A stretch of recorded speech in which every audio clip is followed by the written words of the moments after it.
تفتكروا يا أصحابي إيه اللي ممكن يحصل لو طفل شقي دخله عصفورة تايهة جوه البيت؟ كان يا مكان ولا يحلى الكلام إلا بذكر النبي عليه الصلاة والسلام.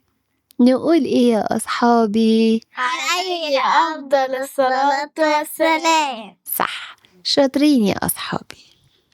في يوم من الأيام كانت جويرية الشقية بتتنطط وبتجري وتلعب من هنا لهنا، صوتها تحس إنه بيجري قبلها، وهي بتجري وورا لعبتها بتجريها وتقول أنا سريعة أسرع من الطيارة، وتلعب شمال ويمين وتجري هنا وهنا. وفجأة وقعت على الأرض وهي بتجري، وسمعت صوت غريب جدا حواليها، وسليم أخوها اللي كان بيرسم جري عليها وقال لها انتي كويسة؟ وسمعوا صوت غريب. الصوت ده ايه؟ بدأوا يدوروا ورا الكنبة وجنب الشباك وتحت الكرسي لحد ما سليم قال استني، شايفة اللي أنا شايفه؟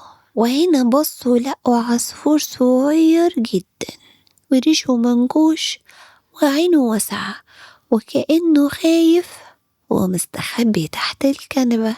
جويرية صرخت ايه ده؟ عصفور، انا هشيله، انا عايزة امسكه. سليم قال بسرعة لا، استني يا جويرية، لازم نخلي بالنا عشان العصفور صغير عشان ما نأذيهوش ونوجعه. جويرية وقفت وبصت للعصفور وبصت لسليم وسألته هو العصفور خايف؟ سليم قال لها أيوة، يمكن اتخض من الصوت العالي، تعالي نهدي الجو شوية.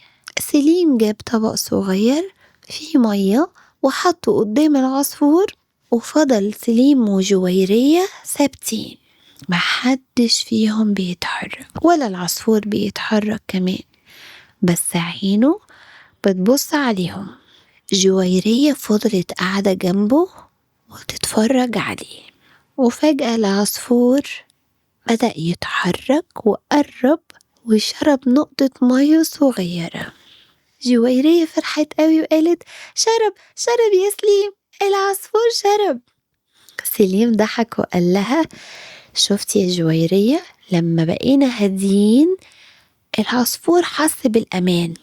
جويرية وسليم نادوا على ماما ليلو وقالوا لها يا ماما ليلو احنا عايزين نفتح الشباك، وفعلا ماما ليلو فتحت الشباك والعصفور طار وراح يدور على مامته، وطار لبعيد قوي. وبكده يا حبايبي تكون حدوتة ماما ليلو النهاردة خلصت. وقبل ما أقولكوا تصبحوا على خير، ما تنسوش تسمعوا حدوتة ماما ليلو كل يوم وتفعلوا الجرس وتشتركوا في القناة وتتابعوني على المنصة اللي بتحبوا تتابعوا ماما ليلو عليها علشان يوصل لكم كل حدوتة جديدة من غير ما تفوتكم ولا واحدة. ولو حابين الحدوتة الجاية تكون باسمكم ابعتولي، ولو حابين حدوتة مخصوص ليكم بشخصيتكم الكرتونية وبالاسم اللي تختاروه اسألوني عن الباقة المميزة وهقول لكم كل التفاصيل. أشوفكم في الحدوتة اللي جاية، تصبحوا على خير يا أصحابي.